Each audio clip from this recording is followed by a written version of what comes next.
बिहार में कांग्रेस की वोटर अधिकार यात्रा के समाप्त होते ही इस महागठबंधन में एक बार फिर सीटों के बंटवारे को लेकर विवाद बढ़ सकता है। ये यात्रा कांग्रेस सांसद राहुल गांधी के नेतृत्व में हुई और इसे काफी सफल माना जा रहा है। यात्रा को लेकर कांग्रेस में जबरदस्त उत्साह है, लेकिन इस सफलता का पूरा श्रेय राहुल गांधी को दिया जा रहा है, जबकि यात्रा को जमीनी स्तर पर सफल बनाने में आरजेडी नेता तेजस्वी यादव ने पूरी ताकत झोंक दी थी। महागठबंधन की इस यात्रा में आरजेडी ने भी सक्रिय भागीदारी निभाई, लेकिन कांग्रेस के नेता और कार्यकर्ता इसे राहुल गांधी की यात्रा बता रहे हैं। कांग्रेस कार्यकर्ता सोशल मीडिया से लेकर सार्वजनिक मंचों तक इस यात्रा को राहुल गांधी की बड़ी उपलब्धि बता रहे हैं। इससे आरजेडी खेमे में असहजता है, खासकर जब तेजस्वी यादव ने खुद कई जिलों में पदयात्रा, सभा और भीड़ जुटाने की जिम्मेदारी निभाई थी।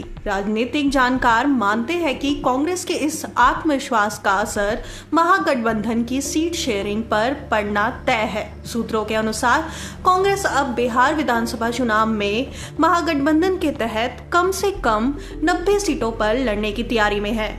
ये संख्या पहले की तुलना में काफी ज्यादा है। पिछली बार कांग्रेस ने करीब 70 सीटों पर चुनाव लड़ा था, लेकिन इस बार राहुल गांधी की यात्रा के बाद पार्टी को लग रहा है कि उनका जनाधार बड़ा है और वे ज्यादा सीटों के हकदार है। कांग्रेस के राष्ट्रीय नेताओं की हाल ही में पटना के एक होटल में अनौपचारिक बैठक हुई। इस बैठक में ये चर्चा सामने आई कि कांग्रेस को इस बार 90 सीटों की मांग करनी चाहिए। प्रदेश नेतृत्व ने भी इसका समर्थन किया है। अब कांग्रेस अपने इस प्रस्ताव को औपचारिक रूप से महागठबंधन की मीटिंग में रखने की तैयारी कर रही है। महागठबंधन में सबसे बड़ी पार्टी आरजेडी है। अब सवाल उठता है कि क्या कांग्रेस की 90 सीटों की मांग आरजेडी मानेगी?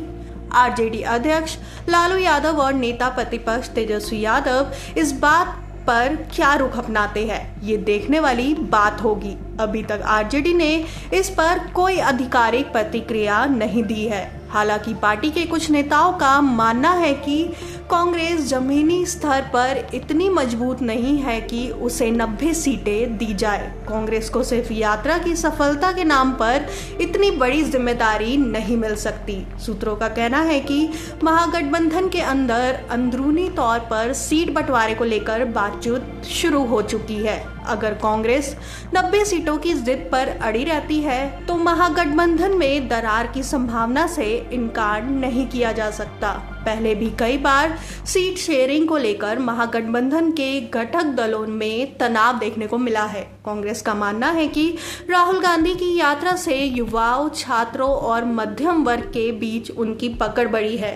इसके अलावा पार्टी को लगता है कि बीजेपी और जेडीयू के खिलाफ माहौल बनने से उन्हें फायदा मिलेगा। यही कारण है कि पार्टी इस बार अधिक सीटों पर दावेदारी कर रही है। पार्टी को भरोसा है कि अगर महागठबंधन में उनकी बात नहीं मानी गई तो कांग्रेस अकेले भी चुनाव लड़ने का विकल्प खुला रखेगी। हालांकि इस पर अभी कोई आधिकारिक बयान नहीं आया है। बिहार में विधानसभा चुनावों से पहले महागठबंधन के सामने सीट बंटवारे की बड़ी चुनौती खड़ी हो गई है। वोटर अधिकार यात्रा के बहाने कांग्रेस ने अपनी राजनीतिक ताकत दिखाने की कोशिश की है। अब देखना होगा कि तेजस्वी यादव और लालू प्रसाद यादव इस नए राजनीतिक समीकरण को कैसे संभालते हैं।